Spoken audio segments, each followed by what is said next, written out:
ഇതിൽ ഒപ്പേറ കേക്കിൻ്റെ ഒരു വീഡിയോയും റെഡ് വെൽവെറ്റിൻ്റെ വീഡിയോ ആണ് കേട്ടോ കാണിക്കുന്നത്. ഒപ്പേറയ്ക്ക് നമ്മൾ ബദാം പൗഡർ മൈദയിൽ മിക്സ് ചെയ്തിട്ടുള്ള സ്പഞ്ചാണ് ഉണ്ടാക്കുന്നത്. പിന്നെ കോഫി സിറപ്പ് ആണ് ഇതിൽ കൊടുക്കണത്. പിന്നെ നമ്മൾ പ്രളയനിൽ ഗണാഷെ മിക്സ് ചെയ്തിട്ടാണ് നടുവിലത്തെ ലെയറിൽ ഫില്ലിംഗ് ആയിട്ട് കൊടുക്കുന്നുണ്ട് കേട്ടോ. നല്ല ടേസ്റ്റുള്ളൊരു കേക്കാണ് കേട്ടോ ഇത്.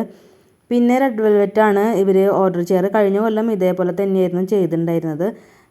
റെഡ് വെൽവെറ്റിന് ഞാൻ പക്ഷേ കഴിഞ്ഞ കൊല്ലം ഇവരോട് ചോദിക്കാതെ തന്നെ നമ്മൾ സാധാ എന്തെങ്കിലും ഒരു ഡിസൈൻ കൊടുക്കുമല്ലോ, അങ്ങനെയാണ് ചെയ്തത് കേട്ടോ. ഒതൻറ്റിക് ആയിട്ടുള്ള ഡിസൈനാണ് ഇവർക്ക് ഇഷ്ടം. നമ്മൾ എന്താ പറയുക, ക്രംസൊക്കെ ചൂടാക്കി പൊടിച്ചിടുമല്ലോ, അങ്ങനത്തെ ഒരു ഡിസൈനായിരുന്നു അവർ വിചാരിച്ചത്. പക്ഷെ ഞാൻ അവരോട് ചോദിക്കാണ്ടാണ് കഴിഞ്ഞ കൊല്ലം വേറൊരു ഡിസൈൻ ചെയ്ത് കൊടുത്തത്.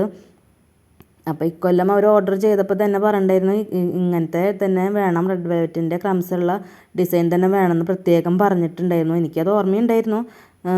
കഴിഞ്ഞ കൊല്ലം ആ ഒരു അബദ്ധം എൻ്റെ നിന്ന് പറ്റിയത്. അപ്പോൾ നമ്മൾ ഇക്കൊല്ലം അങ്ങനെ ചെയ്ത് കൊടുത്തിട്ടുണ്ട്. അപ്പോൾ ഈ വീഡിയോ കണ്ട് ഇഷ്ടപ്പെട്ട് കഴിഞ്ഞാൽ ഒന്ന് സബ്സ്ക്രൈബ് ചെയ്യണേ. സബ്സ്ക്രൈബ് ചെയ്യാതെ കാണുന്നവരുണ്ടെങ്കിൽ ഒന്ന് മറക്കാതെ സബ്സ്ക്രൈബ് ചെയ്യണേ. Okay, by, thank